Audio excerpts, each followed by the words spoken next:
dan 4 hal yang menjaminkan banyak rizki, bukan memudahkan rizki. Tolong Bapak Ibu hafal, 4 hal bukan menjaminkan rizki, bukan memudahkan rizki, tidak. 4 hal mendatangkan rizki kemari.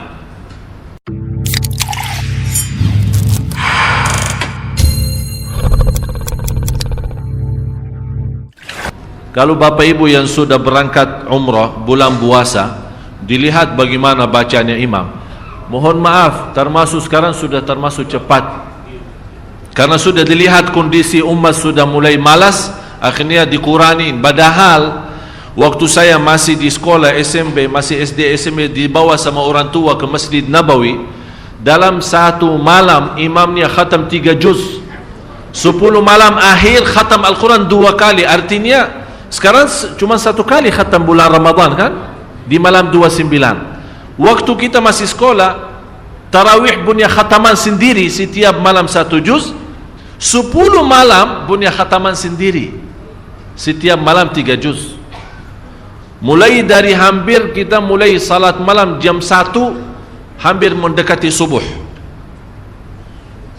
dan kita merasa kenikmatan yang luar biasa. Itu yang hakikatnya tahajud. Dan selalu saya minta sama jamaah, cuba salat tahajud, walaupun seminggu sekali, walaupun 2 rakaat, tak usah banyak-banyak, tapi nikmat, hayati, rasakan. Walaupun diulangi ayatnya sampai subuh, walaupun 1 ayat, sebagaimana Rasulullah SAW pernah salat malam, sepanjang malam salat malam hanya dengan 1 ayat, merasakan ayat itu, menyentuhkan hatinya, sampai Rasulullah SAW menangis. Kata Siti Aisyah, Rasulullah SAW tidak pernah tinggalkan salat malam bagaimanapun keadaannya, walaupun dia sakit, dia salat malam duduk. Afdalus salati ba'dal faridah qiyamul lail, salat yang terbaik sesudah fardu qiyamul lail. Dan saya heran, orang punya masalah, bagaimana punya masalah dia masih bisa qiyamul lail? Menurut saya masalah tinggalkan salat malam itu masalah. Tapi selama anda jaga salat malam, wallahi tidak ada masalah, semuanya bisa beres. Kita hanya duduk, Allah sendiri memuji kita saat malam hari kita tinggalkan tempat yang enak saat tidur, menjauhkan diri dari suami maupun dari istri, mengangkat selimutnya. Allah Maha melihat, dan di situ Allah tunjukkan kepada malaikat, ya malaikati, hei malaikaku, lihat apa yang dilakukan oleh hambaku. Tinggalkan lazatnya tidur, tinggalkan enaknya istirahat untuk hanya mencari ridhaku. Saksikan wahai malaikaku, apapun yang namanya susah tidak ada di dalam hidup orang itu. Allah yang janji Bapak Ibu. Jadi menurut saya, pintu langsung kita bisa menyelesaikan masalah, tidak bagi siapapun, tidak di antara siapapun, hanya lewat langsung kepada Allah, itu qiyamul lail.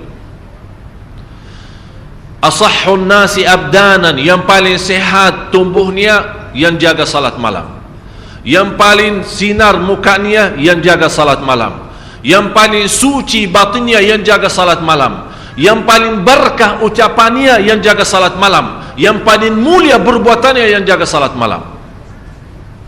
Semua terjamin berkah kata,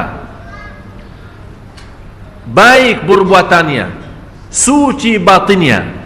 Malah dari sisi salat malam, karena terisi ketakutan kepada Allah, dan ketakutan yang terisi kalbu, terbakar namanya syahwat. Dan isi ketakutan dalam hati kita saat salat malam, karena yang membuat kita salat malam, mungkin ada di sini ayat, amman huwa qanitun ana al-laili sajidan, bersujud dan Ustaz berdiri, bersujud dan berdiri. Kenapa disebut di sini sujud dan berdiri? Tahu kenapa Bapak Ibu? Saat bersujud kita tunjukkan rendah hati. saat bersujud walaupun namanya muka, kalau kita tunduk kepada selain Allah terasa terhina, tapi kalau kita bersujud untuk Allah terasa bangga. Saat berdiri terasa lembut hati. Bagaimana terasa lembut hati? Karena saat berdiri dianjurkan, saat kita berdiri kan mata kita kan tambah sujud, sampai tidak berani mengangkat mata melihat ke atas, seolah-olah kita merasa sudah Allah di hadapan kita, malah kita malu karena masih muka kita, mata kita, mulut kita masih tercampur banyak dosa dan maksiat, kita malu menangkat. Ini yang membuat kehadiran kalbu dan fikiran saat itu merubahkan qiyam itu istimewa, sampai Allah menikmati saat kita berdiri. Oleh kerana itu disebut di ayat ini, amman huwa qanitun ana al-laili sajidan wa qa'ima. Bapak Ibu, kenapa di sini didahulukan kata sajidan, bersujud dan berdiri, padahal kita tahu sama-sama berdiri kan sebelum sujud kan? Tapi kenapa di sini didahulukan sujud? Aqrabu ma yakunu al-'abdu ila Allah wa huwa sajid, paling dekat posisi hamba kepada Allah saat sujud. Paling dekat posisi kita di hadapan Allah saat Allah mendahulukan sujud daripada berdiri, padahal kita tahu berdiri duluan. Allah menanamkan rasa rindu kepada sujud. Oleh kerana itu tertanam kita berdiri lama, nikmati bacaan, seperti dari bacaan Al-Fatihah dan ayat-ayat yang lain, kita terasa lagi memuji Allah, membaca kalam Allah, mengagungkan dan membesarkan Allah lewat bacaan Al-Quran. Dan terasa, ya Allah, saya sudah lama dan banjan berdiri untuk memujimu. Ya Allah, saya rindu bersujud agar menjadi mendekatimu. Masya Allah. Jadi posisi berdiri dan sujud itu ada ikatan yang luar biasa. Oleh karena itu di rahasia ayat ini dibawakan kata sujudan, sajidan wa qa'ima. Yang lebih indah lagi Bapak Ibu, dibawa kata sajidan, bukan sujudan. Kenapa sajidan? Itu merubahkan orang ini sangat membutuhkan kedekatan kepada Allah. Memang Bapak Ibu semua saya yakin sangat merindukan menjadi hamba yang terdekat kepada Allah. Itu sujudnya. Oleh karena itu dalam kesempatan saat sujud diserahkan oleh Rasulullah kita berbanjang doa, menadu, bermunajat. Karena saat berdiri lama memuji Allah lewat bacaan Quran, kita sekarang mulai minta hajat. Karena saat berdiri kan dah boleh doa. Kapan boleh doa saat? Apa yang kita baca saat berdiri? Alhamdulillahi Rabbil Alamin. Artinya apa? Segala puji. Berarti kita membaca Al-Quran sebenarnya intinya memuji Allah. Kita belum minta apa-apa. Cuba bayangkan kalau ada seorang manusia mulia atau orang kaya, kita duduk di hadapan dia atau berdiri di hadapan dia, kita 1 jam puji dia di depan ribuan orang. Habis kita selesai puji dia, kita minta hajat, kira-kira ditolak enggak? Diterima. Saya pernah melihat ada seorang bawa kata syair memuji seorang raja di Arab, sampai dibawa kata-kata, sampai terus terang saja saya tersentuh hati saya. Padahal dibawa kata-kata, barangkali kalau kita kasih ke Nabi masih mending daripada manusia. Luar biasa pujiannya kepada raja, sampai raja sendiri sudah merasa dirinya kagum, sudah tidak bisa bertahan saking pujiannya tinggi. Habis itu belum dia selesai bacaannya, sudah berhenti, kamu mau apa? Saking senang, saking terbuka hatinya seorang raja, belum selesai orang memujinya, dia malah udah, kamu mau apa? Selesaikan. Ini Bapak Ibu manusia yang masih terisi kotoran, yang masih terisi dosa, yang masih terisi riya, yang masih terisi nifak, yang masih terisi bermacam-macam maksiat dosa besar maupun kecil. Kalau kita puji dia, dia tetap tersentuh, terbuka hatinya, dia lupakan segalanya dan dia bantu. Musuh, kata Allah, musuh saja bisa menjadi kawan dan teman, menjadi orang teman dekat dengan kita dengan ucapan yang baik, puji. Apalagi Maha Zat yang agung, Zat yang mulia, yang maha suci, yang maha segala-galanya. Kalau kita puji, bagi Allah tidak mungkin mengecewakan hamba yang saat itu dipuji.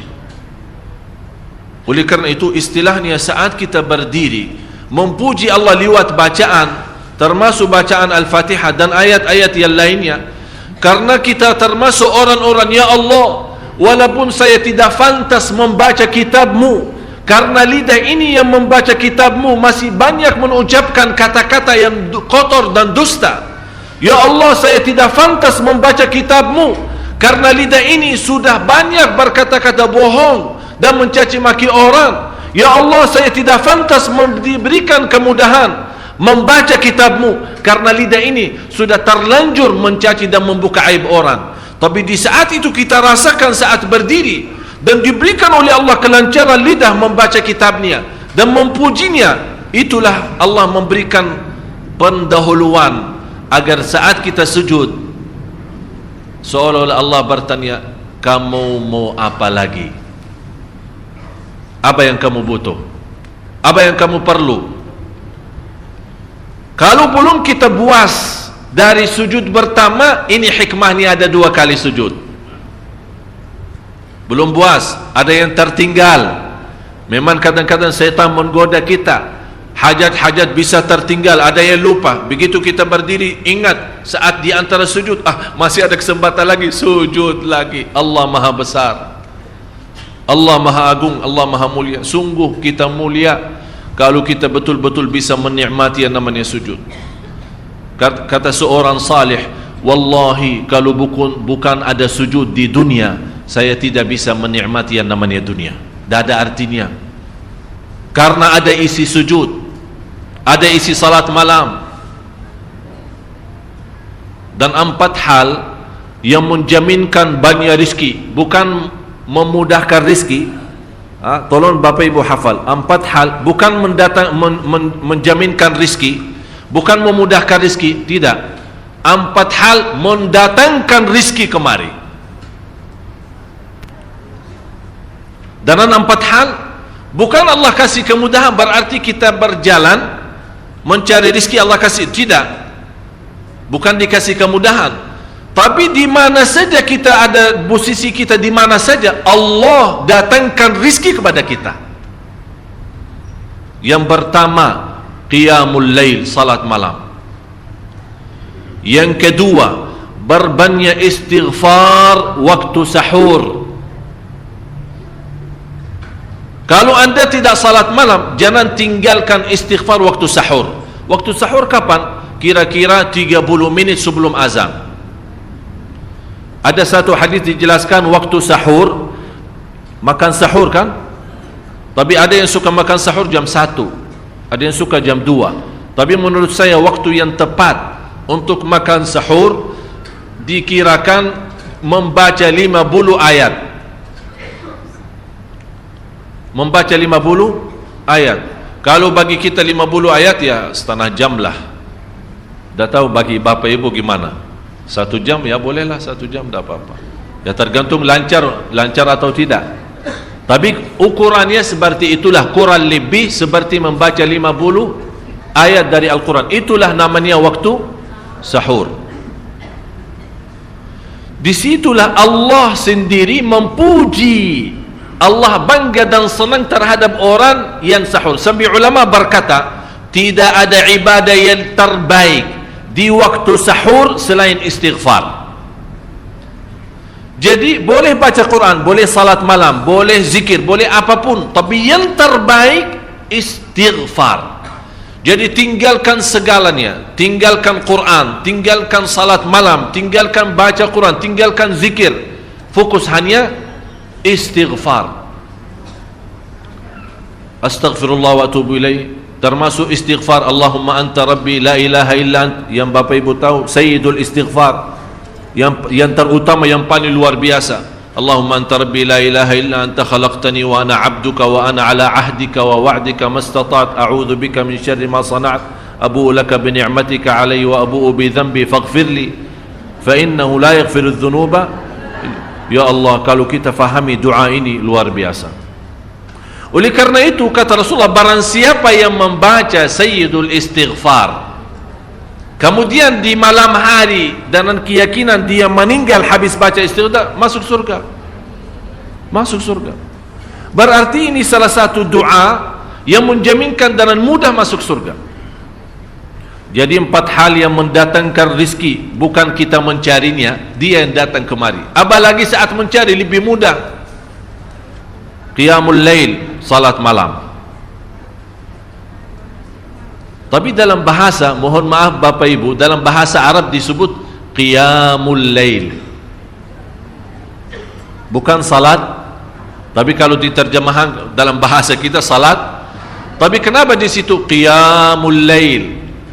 Diberikan qiyamul lail, qiyam artinya berdiri. Berarti lama. Saking lama berdiri dikaitkan jadi qiyamul lail. Qumil laila ya ayyuhal muzammil. Apa terus? Qumil lail, berdirilah saat malam. Berdirilah, bukan salatlah malam, tidak, berdirilah malam hari. Itu dahsyatnya di situ berdiri. Qiyamul lail. Yang kedua, berbanyak istighfar. Yang ketiga, berbanyak sedekah. Sebenarnya bukan istilah berbanyak sedekah. Kadang-kadang orang bersedekah 100 juta, udah saya sudah bersedekah 100 juta. Bukan itu. Bukan yang dimaksud berbanyak sedekah itu dari sisi uang itu banyak atau sedikit, bukan. Yang dimaksud rahasia sedekah ta'ahudus sedekah, istiqamah bersedekah. Istiqamah itu tidak menjadi masalah besar maupun kecil. Itu tidak menjadi masalah, karena bagi Allah tidak ada artinya besar maupun kecil. Kita tidak memberikan kepada Allah karena Allah Maha Kaya. Tapi rahasia sedekah itu kita terus menerus sedekah, siang pagi malam, siang pagi malam, pagi besok terus, minggu depan, tidak pernah berhenti. Setiap ada kesempatan selalu kita membawa sedekah. Itu namanya ta'ahudus sedekah. Ta'ahud kalau dalam bahasa sebuah janjian, seolah-olah kita ada kontrak kerjasama antara diri dengan apa? Dengan sedekah. Itu kata ta'ahud, ahad, berjanjian. Saya berjanji, seolah-olah ada berjanjian antara kita dalam sedekah. Jadi tidak boleh terlepas dari berjanjian, seolah-olah kita menghormati berjanjian. Bagaimana menghormati? Kita terus kerjasama.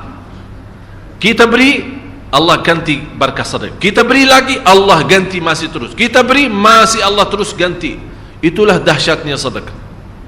Jadi Bapak Ibu, jangan nunggu hari tertentu, bulan tertentu, malam tertentu kita bersedekah. Jangan. Setiap kita merasa ada berita baik, ada berita maupun ada berita buruk yang menyakiti perasaan kita di rumah tangga kita, anak kita, suami kita, istri kita, apapun, langsung segera sedekah. Disitulah rahasianya. Ikatkan seolah-olah kita sudah membuat perjanjian antara diri dan sedekah dalam segala hal, hal senang maupun hal tidak, hal bahagia maupun hal sedih, hal bangga maupun hal lagi menghadapi kesusahan, kesulitan, selalu sehat dan sakit. Terus yang keempat, zikir, berzikir pagi hari dan sore hari. Berzikir pagi hari dan sore hari. Ini 4 hal Bapak Ibu. Berdiri malam hari, itu yang namanya tahajud, banjanya atau lamanya berdiri. Berbanyak istighfar waktu sahur. Yang ketiga, berbanyak sedekah. Sudah Bapak Ibu mengerti? Jadi istilah berbanyak sedekah bukan artinya harus banyak dari jumlah hitungannya, tidak. Yang keempat adalah berzikir di pagi hari maupun petang hari. Amman huwa qanitun ana al-laili sajidan wa qa'ima. Sajidan wa qa'ima. Jadi Bapak Ibu, saat kita berdiri lama, walaupun baca satu ayat, diulangi berkali-kali, walaupun baca surah pendek, tapi diulangi berkali-kali, tidak menjadi masalah. Bapak Ibu hanya hafal qulhu. Qulhu dibaca 3 kali, pahalanya seperti baca Al-Quran 30 juz. Ada seorang salih mengajak kawannya, sudah mendekati subuh, ayo bangun salat malam dan baca sepertiga Al-Quran. Langsung orang itu menjawab, bagaimana saya baca, sebentar lagi muazan. Bacalah qul huwallahu ahad, salat malam dan qul huwallahu ahad. Jadi Bapak Ibu, yang saya harap, jangan susah fikir, ya Allah saya mau baca apaan. Tidak usah susah fikir. Baca dan nikmati, yang penting nikmati bacaan. Walaupun qul huwallahu ahad setiap hari. Kalau kita pusing baca, Allah tidak akan pusing mendengar. Malah Allah paling senang mendengar bisikan bacaan dan bisikan doa kita malam hari. Allah paling senang mendengar bisikan doa munajat kita malam hari. Itu luar biasa. Terus lanjut, sedang ia takut kepada azab akhirat dan mengharapkan rahmat Tuhan. Ini Bapak Ibu, takut dan mengharap rahmat. Inti daripada salat malam, inilah rahasia kalau Bapak Ibu mau mendapatkan transferan ilmu dari Allah. Yahdharul akhirah, takut kepada Allah dan takut hari akhirat. Takut aib kita ditahu oleh miliaran manusia. Takut dosa kita ditahu oleh miliaran manusia. Malu terbuka buku amal kita dilihat oleh miliaran manusia. Itu semuanya di hari akhirat. Jadi membuat kita jaga salat malam, ketakutan kita kepada hari akhirat. Karena di hari akhirat itu, apapun yang kita sudah sembunyikan, nanti tidak ada istilah sembunyi, semuanya terbuka di hadapan Allah, di hadapan malaikat, dan di hadapan seluruh makhluk. Yahdharul akhirah. Dan barang siapa yang mampu menikmati lama berdiri, akan Allah meringankan lama berdiri di hari kiamat. Bapak Ibu tahu berapa lama berdiri di hari kiamat? Satu hari 50.000 tahun. Sekarang kalau saya minta imam khusus malam Jumat ini, ya, malam Jumat ini saya minta Bapak Ibu malam ini kita agak telat pulang. Saya minta sama imam nanti baca Al-Kahfi salat Isya 110 ayat. Dah tahu bagaimana kalau kita takut salah, malah dah ada makmum, sudah pulang duluan. Alasannya apa? Oh, anak nanti bis ketinggalan, nanti taksi tidak ada, nanti kalau terlalu malam tidak aman, itu bermacam. Kita takut urusan antaran ke rumah, pulang ke rumah. Siapa yang menamankan nanti di hari akhirat? Kalau takutan di dunia ini dibandingkan dengan takutan di akhirat, tidak ada, tidak bisa dibandingkan, tidak bisa, sangat jauh. Oleh kerana itu kata Allah di hadis qudsi, barang siapa yang takut kepadaku di dunia, aku amankan dia nanti di akhirat. Barang siapa yang merasa diri aman di dunia, aku akan membuat dia takut nanti di hari akhirat. Tinggal anda milih.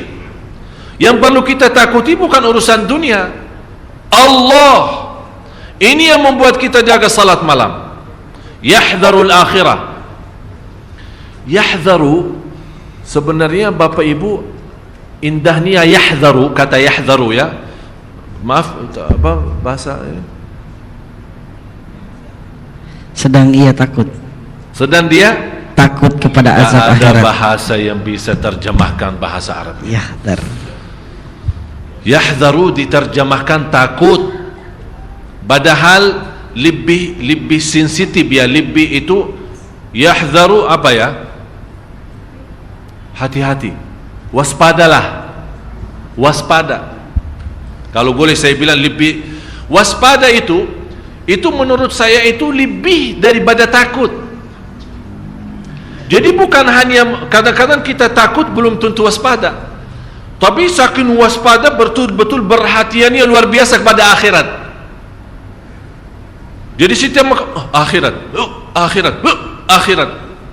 Jadi terus terbayang selalu akhirat. Ini yang membuat kita saking waspada, saking betul-betul berhati-hati. Itu yang paling kata yang cocok, kata yahdharul akhirah.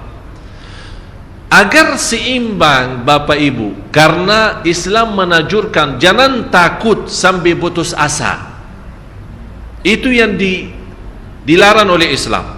Kadang-kadang saking banyak dosa kita, sudah terbayang akhirat, sudah betul-betul waspada, ingat dosa lalu, akhirnya lama-lama saking tinggi takutnya, ya Allah, terus bagaimana dosa lalu saya? Apakah diampuni atau tidak? Apakah dapat rahmat tidak? Ayat selanjutnya memberikan seimbang.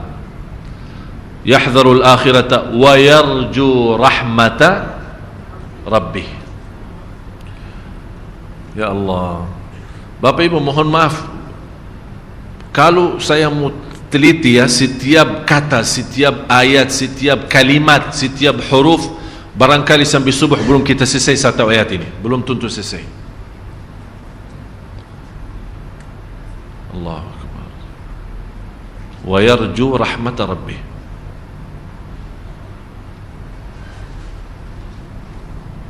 Yarju beda artinya sama raja. Yarju beda artinya sama raja. Raja sudah berharap, sudah lalu. Dia punya harapan rahmat Allah, ampuni dah, sudah lalu. Tapi yarju tidak pernah berhenti memiliki harapan kepada Allah. Tidak pernah berhenti, selalu berharap.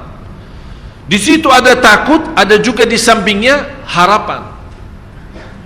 Dia takut memang dihukum atas dosa dan maksiat yang telah dilakukan, tapi di sisi lain dia merasa Allah Maha Adil dan Allah Maha Kasih Sayang. Bagaimanapun sebanyak dosa kita, sampai Allah bersabda di hadis yang qudsi, Allah berfirman di hadis yang qudsi, ya ibna Adam, hei anak Adam, kalau engkau membawa dosa sepenuh bumi, coba bayangkan, kalau menurut saya kumpulkan dosa semua jamaah Sunda Kelapa, belum sampai sepenuh bumi, belum tentu sampai sepenuh. Tapi coba satu orang kalau bawa dosa sepenuh bumi ini, dosa dan maksiat, dosa besar maupun kecil, tapi tidak ada di antaranya berbuat syirik kepada Allah, kata Allah, saya tidak berduli, kata Allah, aku tidak akan berduli mengampuni segala-galanya. Masya Allah, Allah tidak berduli. Artinya bagi Allah sangat kecil dosa itu yang sepenuh dosa bumi. Coba bayangkan seluas bumi berapa sih? Tapi subhanallah, bagi rahmat Allah kecil itu semua. Dan syarat jangan berbuat syirik besar, bersentuhan hak Allah subhanahu wa ta'ala. Ini yang membuat kita wayarju rahmata rabbihi. Kenapa Bapak Ibu tidak dibawa kata wayarju rahmatallah? Kenapa dibawa kata wayarju rahmata rabbih? Kalau kita lihat awal Al-Fatihah, alhamdulillahi rabbil alamin. Apa artinya Rabb?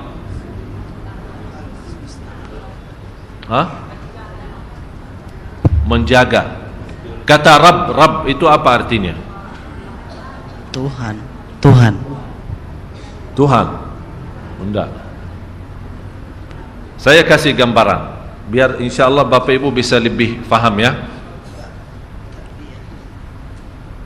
orang tua punya anak, segala kebutuhan anak diberikan oleh orang tuanya. Jadi anak menanggap bapaknya, apalagi pas dia masuk membawa bermacam-macam makanan dan minuman. Karena anak itu tidak tahu istilah Tuhan atau Allah, dia menganggap bapaknya segala-galanya. Rizki bapak, mainan bapak. Dia datang dari luar membawa banyak macam-macam. Seolah-olah anak itu sudah merasa segala kenikmatan dan kebutuhan oleh anak itu ditutupi dan dipenuhi oleh ayahnya. Segala kenikmatan, segala rahasia, segala kemuliaan semuanya dari ayahnya. Oleh kerana itu dinamakan Rabbul Bait. Rabbul Bait artinya Rabb rumah tangga. Rabb artinya kepala. Seolah-olah karena segala-galanya untuk anaknya adalah dari dia. Yang mendidikkan anak itu, yang membesarkan anak itu dengan segala rizki yang dia bawa kemari untuk anak itu. Oleh karena itu dinamakan Rabb. Tapi kalau kita kata Rabb sendiri maksudnya Allah. Tapi kalau misal kita bilang Rabbul Masjid atau misal Rabb rumah, apa artinya Rabb rumah? Kepala rumah yang bertanggung jawab segala-galanya. Misal Rabb mobil, apa artinya Rabb mobil? Yang punya mobil. Tapi kalau kita bilang Rabbul Bait, kalau di surat Quraisy kan ada ila fihim rihlatash falyabudu rabb hadzal bait. Istilah kata Rabb memang dalam bahasa Arab, Rabb itu kalau datang sendiri maksudnya Allah. Tapi kalau ada sebuah kata yang diikutnya belakang, itu bisa rubah makna. Di sini kata wa yarju rahmata rabbih. Rabbihi ini kan ada hak. Seolah-olah kita di sini menakui tidak pernah terputus harapan kita kepada Allah sebagai segala nikmat yang aku miliki itu dari Dia. Segalanya dari Dia, lahir batin saya dari kecil sampai besar dari Dia. Oleh karena itu saya bilang Rabbi. Kalau kita bilang Rabbi wa Rabbuka Allah. Kalau di dalam surat Al Imran ada Rabbana kan? Saat kita baca doa Rabbana atina. Tapi kalau untuk satu orang apa bilang? Rabbi. Rabbi. Berarti kata sebenarnya kata Rabbi lebihnya daripada kata Allah, padahal kata Allah itu termasuk sebuah nama yang sangat agung di antara Asmaul Husna. Tapi kata Rabbi ini sebuah akuian, ada sebuah barakui ya, kita akui sebagai orang-orang yang tidak punya apa-apa. Karena yang mendidikkan kita, yang memberikan segala-galanya Allah adalah Rabbi, Rabbi Allah. Wa yarju rahmata Rabbi. Seolah-olah di sini, ya Allah memang Engkau segala nikmat yang aku miliki hanya dari Engkau ya Allah. Saya juga mengharap rahmat itu sebagaimana nikmat yang tidak pernah terputus. Jadi kita ikat kata Rabbi karena kita meyakini dan akui dalam batin kita dengan kata Rabbi, ya Allah Engkau Rabbi yang mendidikkanku, yang memberikan segala nikmat yang aku miliki, nikmat harta, nikmat sehat, nikmat segala-galanya dari kecil maupun besar, yang terbayang maupun yang tidak terbayang. Kita akui sebagai orang-orang yang menakui kenikmatan itu. Ya Allah, kita harap nikmat yang terus-menerus kepada kami sepanjang hidup kami. Ya Allah, kami juga harap rahmat itu tidak pernah terputus. Wa yarju rahmata Rabbi. Bapak Ibu, kalau kita bisa rasakan seperti ini, baru Allah berkata, wahai Muhammad sallallahu alaihi wasallam, hal yastawi alladhina ya'lamun walladhina la ya'lamun. Adakah sama orang-orang yang mengetahui dengan orang-orang yang tidak mengetahui? Apakah sama Bapak Ibu yang tahu sama yang tidak tahu?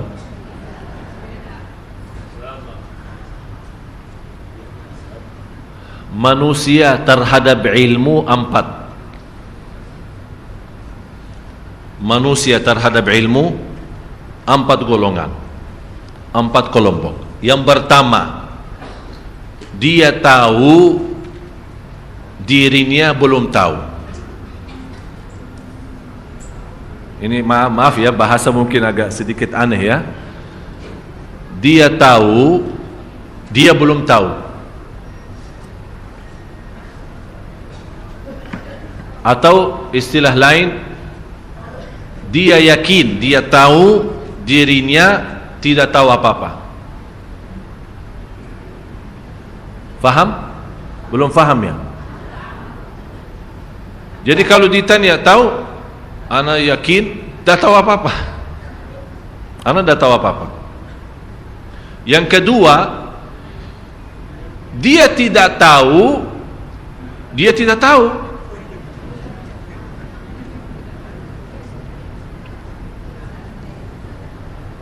Ini juga menjadi masalah. Dia tidak tahu dirinya, tidak tahu apa-apa. Yang ketiga, dia tahu dirinya tahu. Dia tahu dirinya tahu. Terus yang keempat kira-kira apa?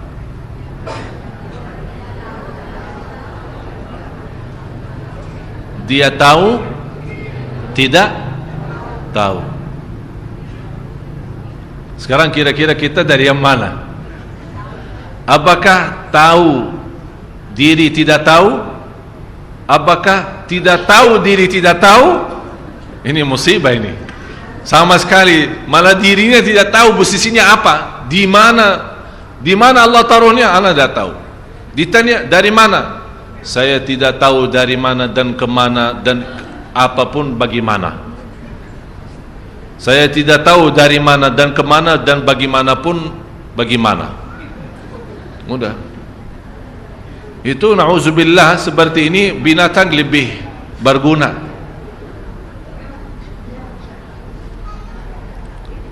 Yang pertama, dia tahu dirinya tidak tahu.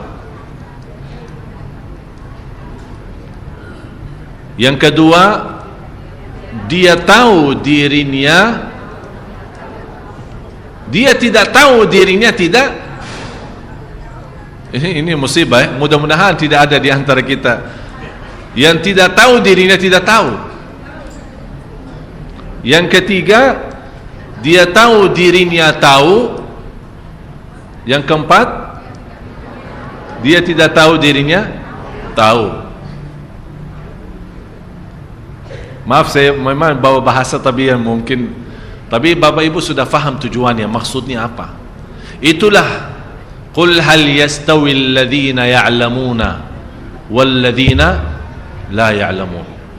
Apakah tahu, apakah sama orang yang tahu sama yang tidak tahu? Berarti yang tahu dua golongan, yang tidak tahu juga.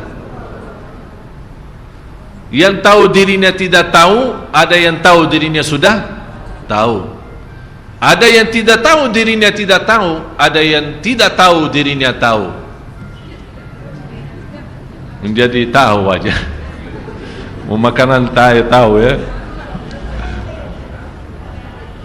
Jadi makanan tahu dan tempe. Qul hal yastawi alladhina ya'lamuna wal ladhina la ya'lamun. Sebelum ditutupi ayat ini, Allah berkata apa? Ustaz. Innama yatadzakkaru ulul albab. Sesungguhnya orang yang berakalah yang dapat menerima pelajaran.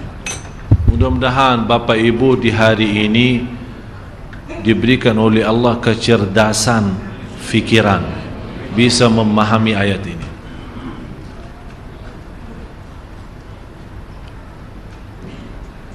Menurut saya, kalau kita benar-benar mau memperbaiki kehidupan kita dan juga mau memperbaiki negeri kita, kuncinya salat malam. Saya tadi jam 12 siang berjumpa dengan Bapak Marzuki Ali, Ketua DPR. Terus dikasih oleh protokol hanya 15 menit. Saya masuk jam 12. Hanya dikasih waktu karena beliau ada kesibukan yang lain 15 menit. Alhamdulillah kalau saya ketemu beliau tidak usah pakai janji. Jadi kalau beliau ada di kantor saya boleh masuk. Tinggal kasih laporan Syekh Ali di luar, dikasih masuk. 15 menit. Saya masuk jam 12. Saya keluar jam 2:30. Sampai orang yang rapat dengan beliau tunggu di luar. Setiap sebentar lagi sekretarisnya masuk, bentar. Saya bicara banyak, tapi luar biasa beliau sangat terharu. Saya bilang, hal yastawi alladhina ya'lamuna wal ladhina. Saya bilang, Pak, tolong kasih saya kesempatan sekali-kali saya berikan ceramah ke orang anggota DPR semua.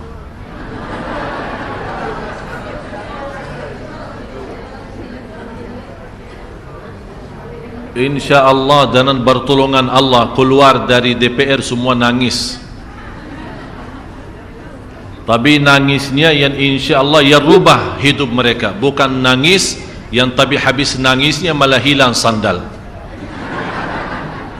Ada satu cerita, seorang salih khutbah Jumat, khutbah yang membuat jamaahnya nangis, terharu, tersentuh.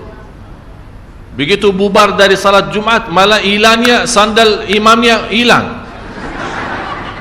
Dia heran, kalau memang semua jamaah nangis, yang curi sandal saya siapa sih? Jadi kan nangis bermacam-macam. Dan yang kita harap nangisnya itu yang bisa merubah kita, yang bisa menanamkan rasa malu, yang bisa menaikkan kualitas takut. Yang saya selalu bilang, terisi takut hati kita kepada Allah, terbakar yang namanya syahwat. Bukan menghilangkan syahwat lagi, terbakar, habis total syahwat itu.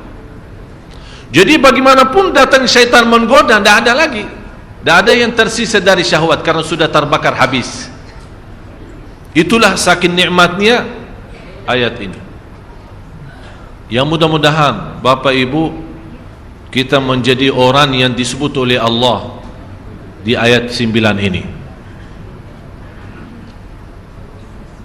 Innama yatadzakkaru ulul albab. Ya Allah, jadikan Bapak Ibu semua ahli ulul albab. Ulul albab dijelaskan oleh ulama yang berakal selamat.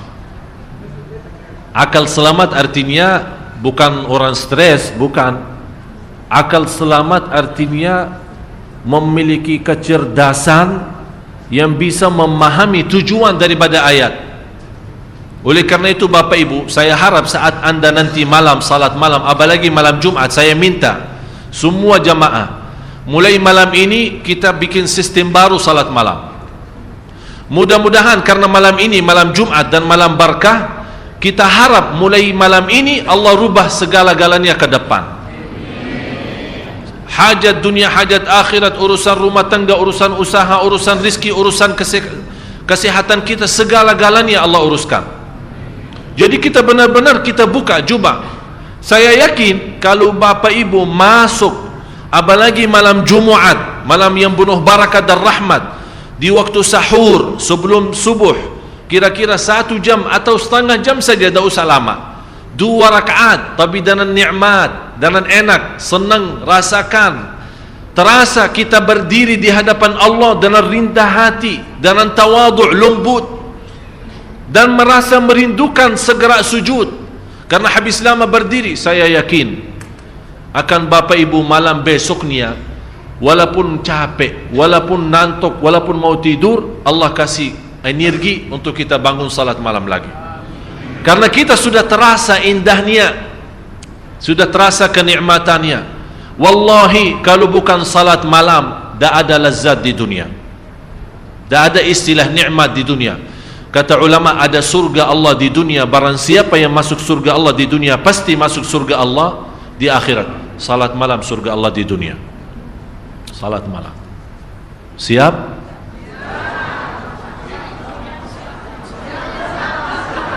Masih ada yang bilang insya-Allah. Fa idza azamta, azam baru tawakal. Siap insya-Allah. Kita tunjukkan, saya harap Bapak Ibu, kita tunjukkan kepada Allah jujur niat kita. Walaupun dari sekarang kita nawaitu. Tunjukkan Allah, karena sekarang melihat bukan ucapan kita, bukan apa yang Bapak Ibu dengar, tapi Allah sekarang saat ini melihat apa isi hati Bapak Ibu.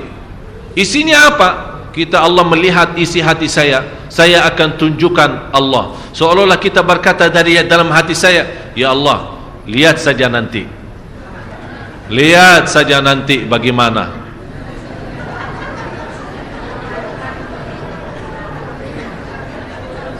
Maksudnya apa? Lihatlah nanti saja. Kita tunjukkan, sebagaimana kita tunjukkan ya Allah, kalau engkau memang mau melihat, nanti saya tunjukkan malam hari. Lihat segala-galanya dari aku, ikhlas, khusyuk dan luar biasa keistimewaan. Disitulah Bapak Ibu, wallahi saya yakin, begitu anda salat subuh dan buka hari baru, sungguh akan menjadi berbeda dalam segala perasaan kita. Mau coba? Nanti malam. Lapangannya nanti malam. Disitulah kita tunjukkan kepada Allah. Mudah-mudahan dengan kejujuran Bapak Ibu, dengan keikhlasannya Bapak Ibu, Allah buka hati kita semua. Diberikan kecerdasan pikiran agar kita bisa menikmati dan memfikirkan. Saya mohon, sebelum kita bubar acara ini, saya mohon semuanya malam ini memberikan sedekah agar bisa dipimpin oleh Allah nanti malam untuk salat malam. Semuanya. Kalau ada kota amal silahkan isi. Kalau tidak ada kota amal, bagaimana tolong diaturkan panitia-panitia masjid. Saya minta semua, berapapun sedekahnya, kecil atau besar, silahkan. Tapi dengan niat, ya Allah saya mohon diberikan kepada saya kekuatan untuk nanti malam agar saya tunjukkan yang terbaik. Saya akan tunjukkan diriku apa dan siapa kepadamu ya Allah. Mudah-mudahan dalam sedekah berkahnya malam ini, apalagi malam Jumat, akan Allah tunjukkan dahsyatnya dan keindahannya salat malam. Disitulah kehidupan kita insya-Allah ke depan menjadi istimewa dan berkah. Amin ya rabbal alamin. Mohon panitia tolong, mana panitia masjidnya? Tolong dibantu. Mau bagi sarung saya, bagi bagi sarung saya.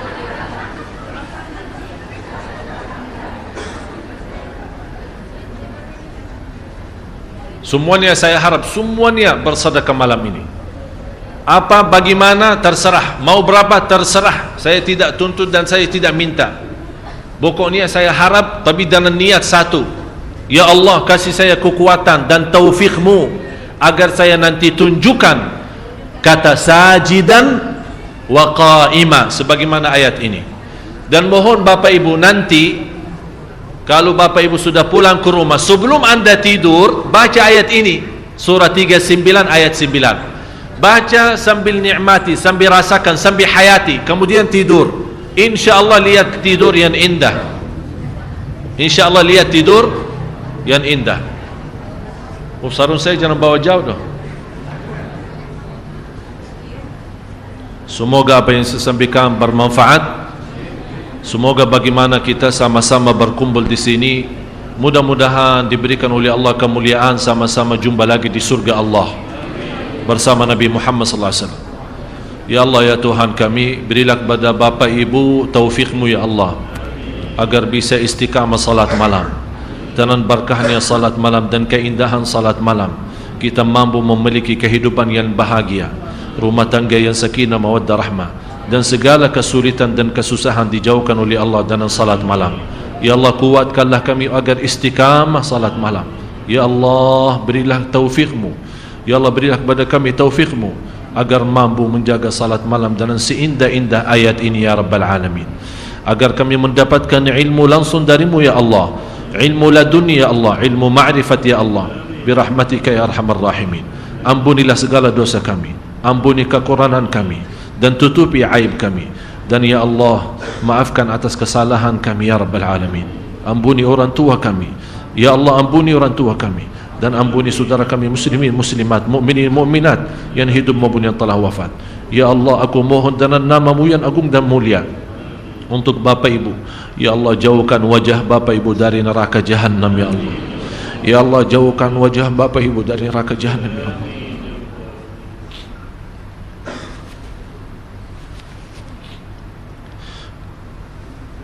Ya Allah,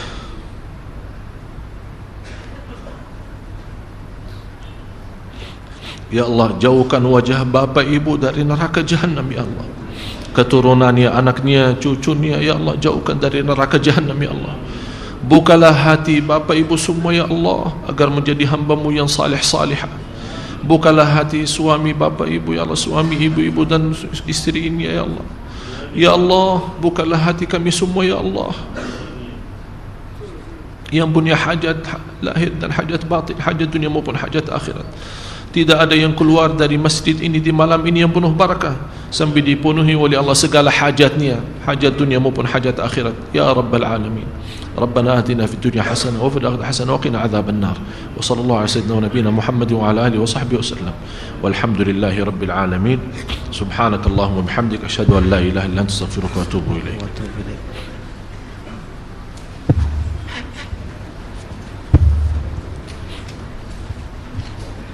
Alhamdulillah wa syukurillah. Demikianlah para jamaah sekalian pengajian kita pada malam hari ini. Semoga apa yang sudah disampaikan oleh Syekh Ali Saleh Al-Jabir bermanfaat untuk kita semua, dan semoga kita bisa mengamalkannya apa yang tertera dalam Al-Quran dan hadis yang telah disampaikannya. Untuk itu marilah sama-sama kita akhiri majelis kita dengan membaca Alhamdulillah, Alhamdulillahirabbil alamin. Wassalamualaikum warahmatullahi wabarakatuh.